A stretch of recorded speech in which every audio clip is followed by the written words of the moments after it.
Today what we're going to talk about is clarifying a little bit about what PLA is, but the value of PLA and credit for prior learning. One thing you'll note is that I may use CPL, I may use PLA. Really, in terms of those acronyms, PLA and CPL are very similar, so they can be used pretty much interchangeably. You'll notice that the Council for Adult and Experiential Learning tends to use PLA, whereas ACE tends to use credit for prior learning. So just note that I'm not talking about two completely different things. Also, we're going to examine different types of PLA, what's out there in the field, what institutions can do to implement various types of PLA, and then give a better understanding about how PLA and CPL fit into the larger connected credential system. And again, this goes back to some of the Lumina Foundation work and some of the work that ACE is currently doing to better connect competencies and credentials. All right, so this first session, Wendy and I are going to sort of go back and forth, again, very formal, and we're going to talk about what that changing student demographic looks like, navigating that adult student demographic journey. We know that today's traditional student is yesterday's non-traditional student, so the way they navigate that educational journey is quite different than the 18 to 22-year-olds that we're used to serving. And then also how CPL and PLA fit into your institutional strategy.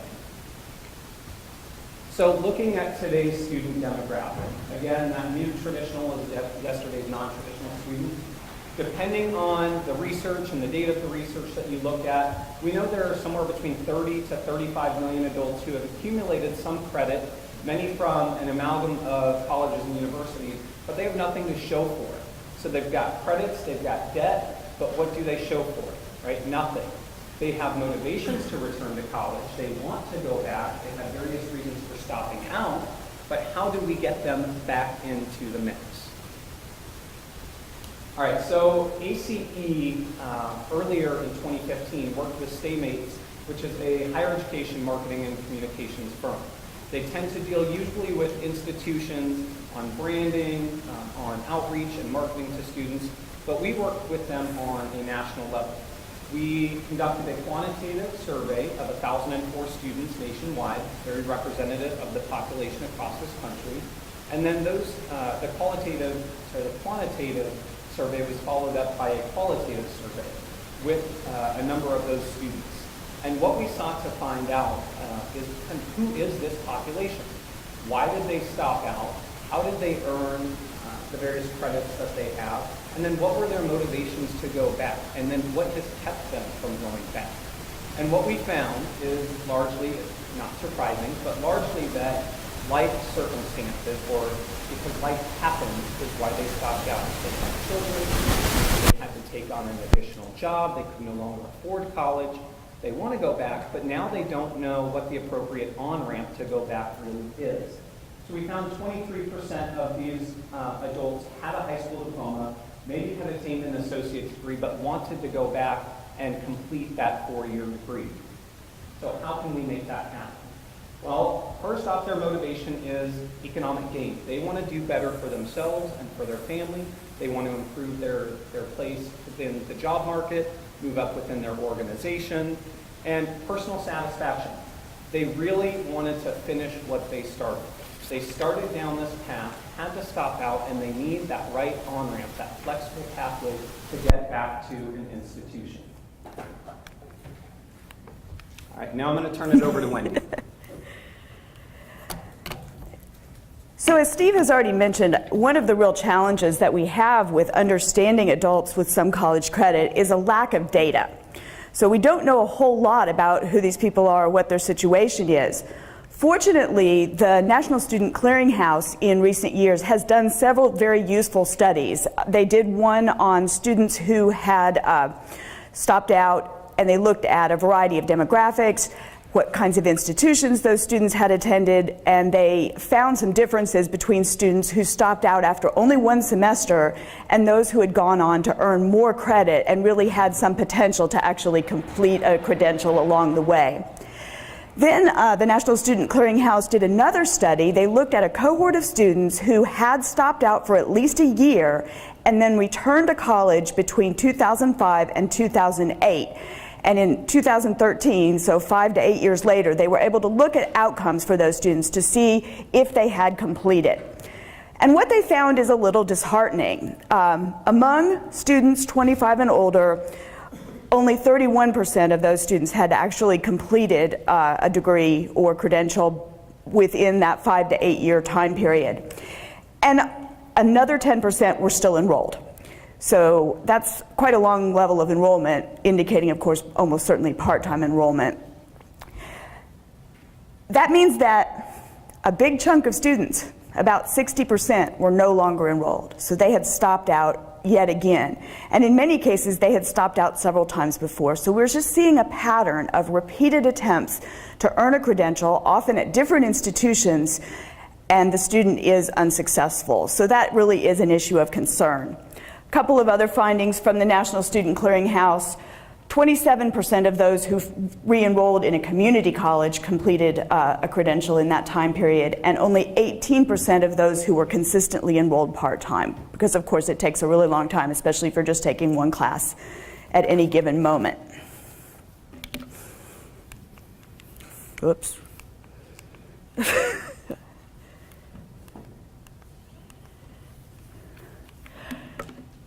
So Steve has already touched on this, but what really are the barriers to adult student success?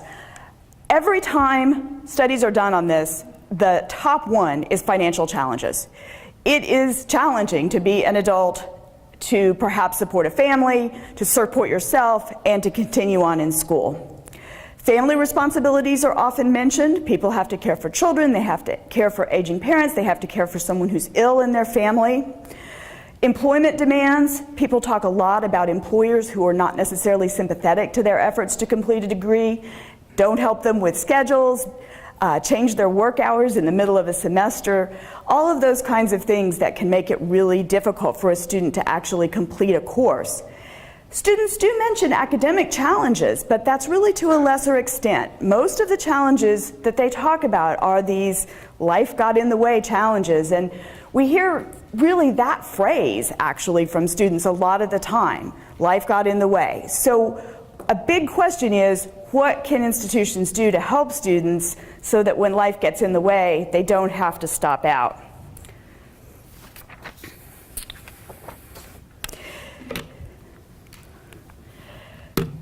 So what I'm going to talk about a little bit today is a study that I did with Patricia Steele from Higher Ed Insight in DC. This is a study that looked at 17 grantees in Lumina Foundation's Adult College Completion Project.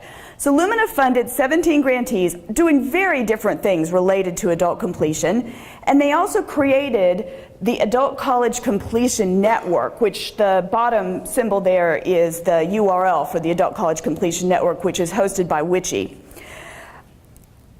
One of the things that we tried to do over the 4 years of this project is really look across all of these 17 grantees and see what kind of patterns we were seeing in terms of the lessons learned, what was working, what wasn't working, what kinds of solutions are most productive. The report is pretty comprehensive. I'm not going to talk about all of it today. I'm going to focus more on issues of credit and the kinds of aspects of students re-enrolling that are really closely related to credit for prior learning. So first of all, one of the things we found is that the role of admissions is extremely important, because the students who are coming back to college as adults often don't have particularly good sources of information about how to re-enroll in college. And they're in a position frequently of making decisions among several colleges, a community college, perhaps a local four-year institution, perhaps a for-profit institution. And so the interactions that they have with admissions in the process of looking at those institutions makes a huge difference. In particular, first impressions really matter. There's some research that suggests that when students contact an institution, how long it takes for them to hear back can really make a difference. And unfortunately, that research also suggests that for-profit institutions are the ones who are getting right back to students. Public institutions and private institutions who have so much on their plate don't always respond as quickly. One of the things that can help is to establish a contact for adult students, an office or an individual who can help guide students through the process, because it's very clear that adults who want to return to college have similar concerns. They ask similar questions, and they really want substantive answers to those questions.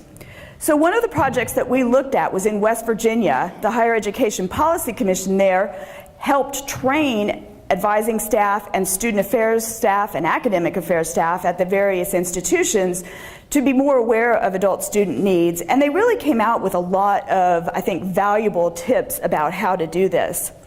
One of those is that, again, those substantive questions are going to be asked. So having answers to those that are readily available, whether it's on a website or whether it's something, a script that whoever is talking to the student can work through, so that the student isn't sent from office to get their questions answered. Another interesting point is that contact with these adult students doesn't happen during the regular work week.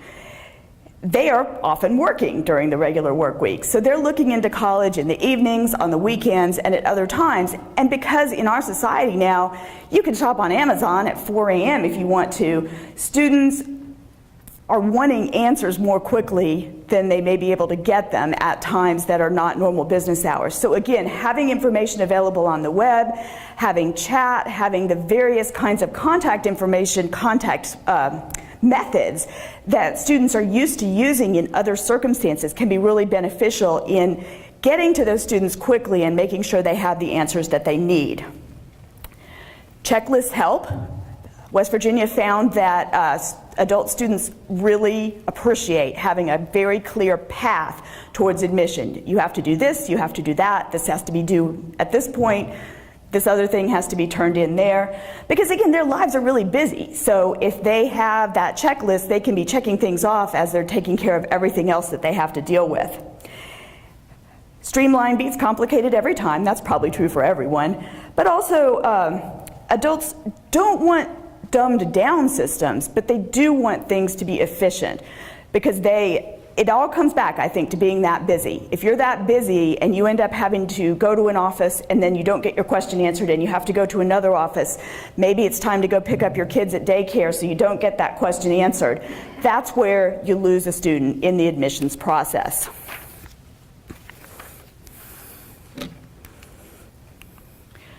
So the next area of real importance is transfer of credit, because again, we're talking about students here who have prior credit, often from a number of different institutions.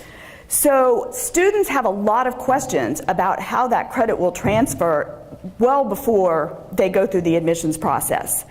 A study of adult learners, in fact, found that 72% of those working on bachelor's degrees and 49% of those working on associate's degrees had transferred credit from another institution. So this is even true of students who haven't stopped out, that they really are assembling credit from a variety of places. So here's the lessons learned.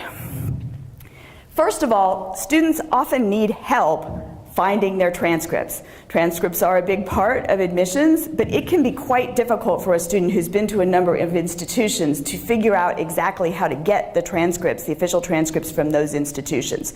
So in that checklist I just talked about, getting those transcripts is important, but being able to provide students with some guidelines about how to go about getting those transcripts is also valuable. Another question students always have is, will my credit transfer? And so often, credit assessments are not done until after the student enrolls. And that really becomes a challenge, because students are trying to make decisions about which institution, which program is appropriate for them, but if they don't know how their credit will transfer, that's a difficult thing. So some of the efforts to create online systems where you can input your credit and at least get some sense of how it might transfer to a particular institution seem to be helpful for students. How will my credit be applied? Also that other question, it may transfer, but it may not apply to your degree program. And this really is where advising comes in, because I think that you need advisors who can talk to a particular student, understand the places that they've been, the kind of credits that they have, and give them the best possible advice. But that advice also has to come before they're admitted as well as after, because we really want these students to end up in the institution and program that's most appropriate for them. And then finally, adults are very interested in how long it's going to take them to complete a degree. That's probably the number one question that students are going to ask, because they're worried about their time, they really want to get their credential, they're worried about money. So that's really where issues of prior learning assessment come in, because that's one way that you can shorten the time to degree for students.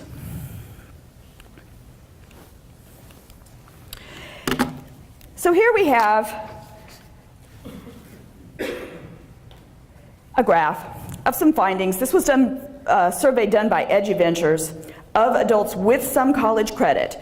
And what they were asked is, what would motivate you? What kinds of changes or kinds of programs at a campus would make you more likely to want to go back and return to school? So the top one, the one that's way longer than all the others, is lower tuition and fees. Okay, so finances are important. But then the next 5, there's a group of 5 that are pretty similar to each other. 4 of those have to do with some sort of accelerated or compressed completion. The 5th one is having a free trial class, which especially for online programs does make a lot of sense. So the others are things like accelerated or compressed classes that allow students to take courses sequentially rather than taking several classes at the same time. Modular classes that would break down into smaller units, so a student who has to drop out in the middle of a term could then come back and re-enter where they started. Open entry and exit policies that could accomplish that same purpose, so a student could come back in the middle of a term, pick up where they left off. And then prior learning assessment. So these are things that students are aware of and are thinking about and are concerned about, because they know for financial and personal reasons that the faster they can complete that degree, the more likely they are to actually get there.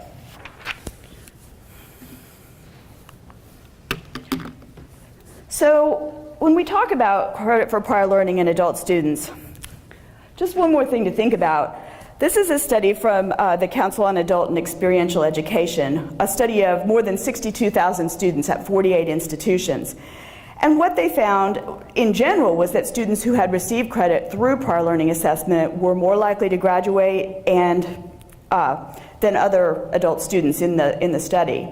But they also found that credit for prior learning really helps adults more as they spend more and more time in the workforce. So overall, you have students receiving about 18 credits for prior learning. But look at the differences between someone who's 25 to 34 versus someone who is older.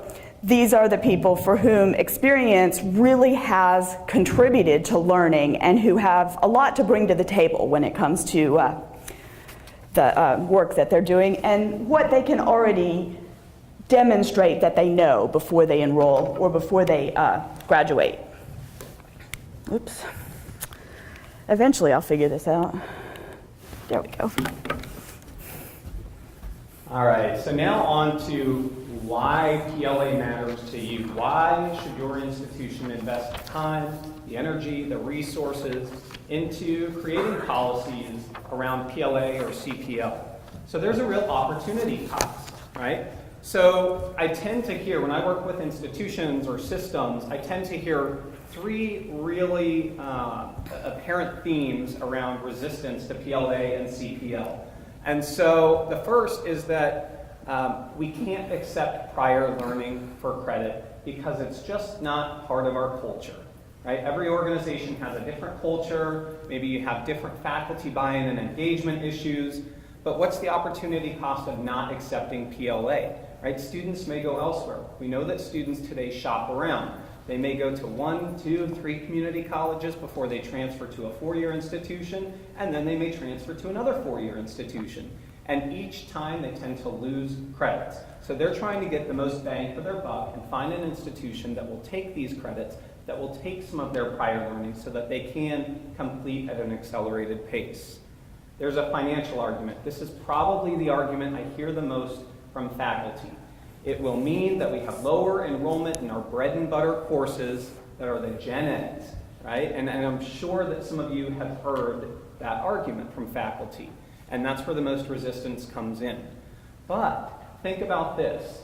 You may lose out on some of the enrollments in those gen ed lower division courses, but you saw just now that on average, people coming in with PLA have about 15 credits that they're coming in with. So it's not as though your institution is losing out on enrollment for 60 credits or 80 credits.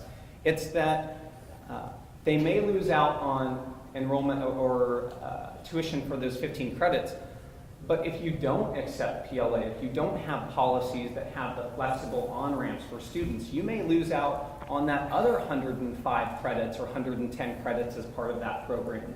So would you rather that student go elsewhere to an institution after they've shopped around that will accept those credits, or will you find a way to embrace policies that bring more students to your institution who might not otherwise come to your institution? And then also, there's a changing landscape in higher ed. And part of my role as a post-secondary innovation strategist at ACE is to work with institutions and help them move along with this changing landscape.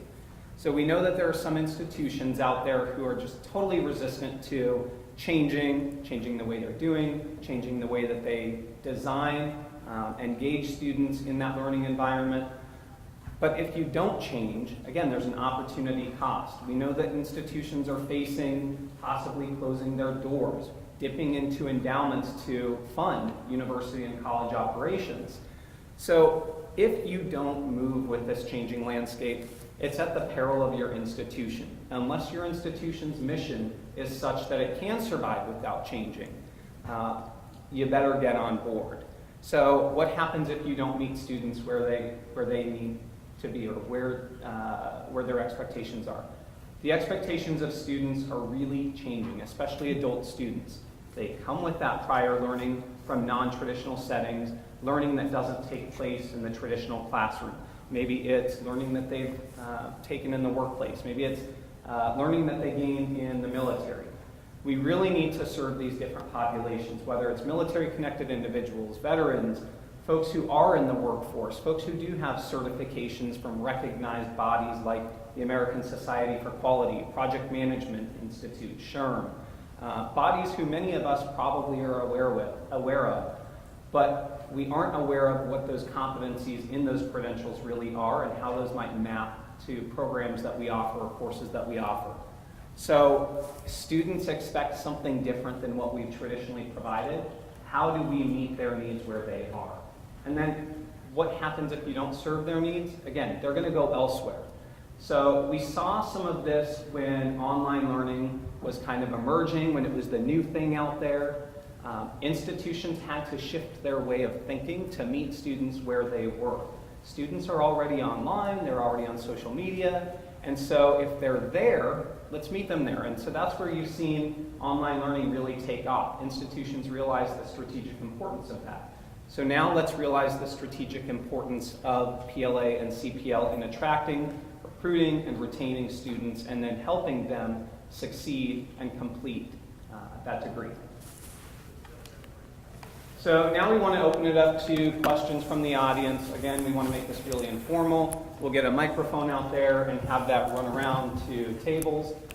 There is one thing that I want to sort of clarify, and if I can see a show of hands, who knows what the American Council on Education is, or who has heard of us before? All right, so a fair amount of you.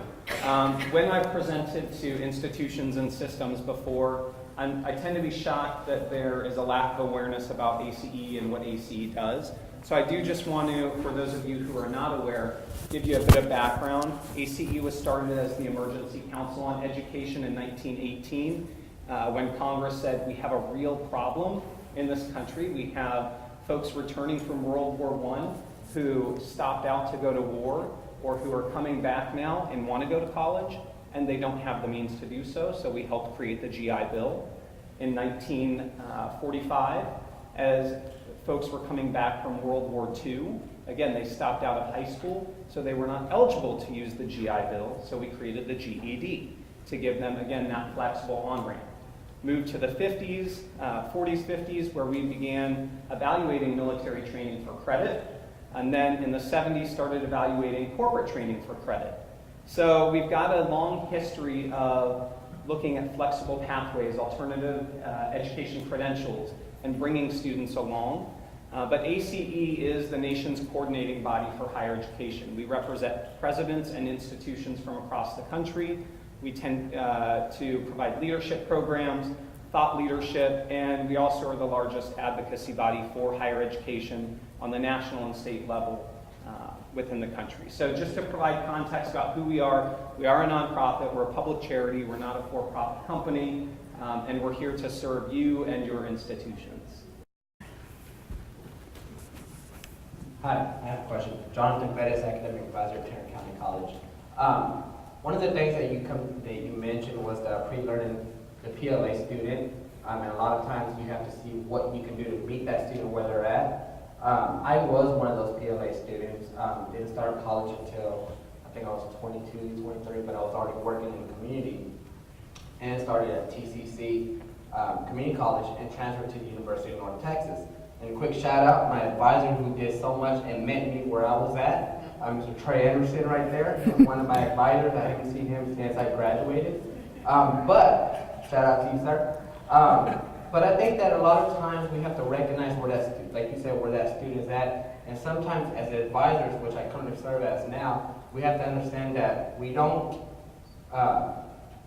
we have to get to that point of being comfortable to meet them where they're at, because a lot of times I find that where we can sometimes hold back and you know, depending on the population or where the student comes from, we don't understand what they're going through, what they're needing. And I think we have to continue to dissect and go into more questioning and seeing where they're at, just like Mr. Anderson did for myself back in the day. So once again, thank you. And it was just a comment, not really a question, so thank you.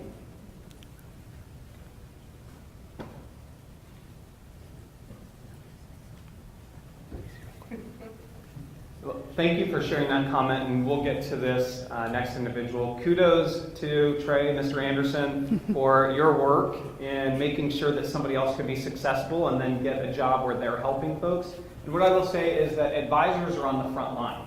You're the ones who are talking to students, figuring out what those needs are, and figuring out the best way that you can help them. And a little later, we'll talk about some student supports and ways that you can implement PLA and identify where your institution is. But advisors are really in a position to try to influence those policy changes on campus in order to get PLA implemented or to get buy-in for PLA, because you have those student stories which really help move the needle.